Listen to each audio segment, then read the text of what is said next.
बिस्मिल्लाहिर्रहमानिर्रहीम। अस्सलाम वालेकुम नाजरीन, मैं हूँ लियाकत राजपूत। आज मिट्टी शहर में पाकिस्तान पीपल्स पार्टी के चेयरमैन बिलावल भुट्टो जरदारी ने खिताबात में अहम नुक्ते उठाए। बिलावल भुट्टो जरदारी का कहना था कि उनका किसी जमात के साथ कोई मुकाबला नहीं है। कोई भी जमात पीपल्स पार्टी का मुकाबला नहीं कर सकती सवाए गुर्बत के।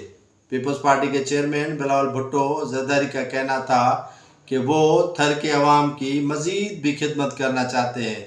इक़्तिदार में आने के बाद वो सिंध में किसान कार्ड मुतारिफ करवाएंगे। उनका कहना था कि उनका मुकाबला मईशत की बेहतरी, गुर्बत के ख़ात्मे से है। उनका मज़ीद कहना था कि सिलेक्शन के ज़रिए किसी भी सूरत में नताइज कबूल नहीं किए जाएंगे। सिलेक्शन करने की कोशिश की गई तो पीपल्स पार्टी मज़ामत करेगी।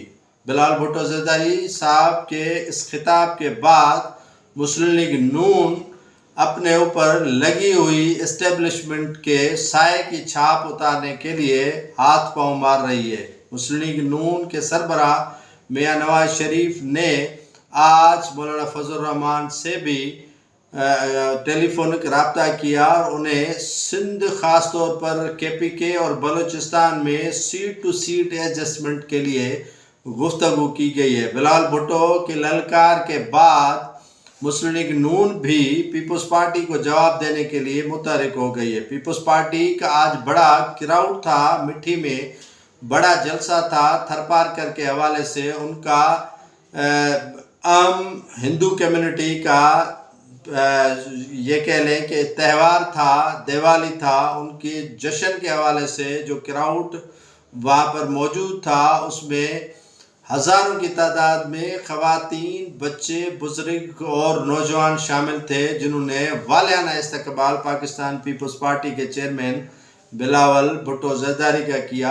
आज के इस जलसे के बाद मुस्लिम लीग नून की भी नींदें उड़ना शुरू हो गई है। मुस्लिम लीग नून भी चाह रही है कि वो अब अपनी जो अवामी राब्ता मुहिम है पीपल्स पार्टी की तरह शुरू कर ले। अगला जो पड़ाव पीपल्स पार्टी डालने जा रही है वो होगा घोटकी में। जी हाँ, घोटकी में 30 नवंबर के बाद जो है वो सरदार अली गौहर खान महर की जानिब से पीपल्स पार्टी के चेयरमैन बिलावल भुट्टो के मान में एक ज़बरदस्त जलसा किया जाएगा जिसे पीपल्स पार्टी के कायदीन खिताब करेंगे।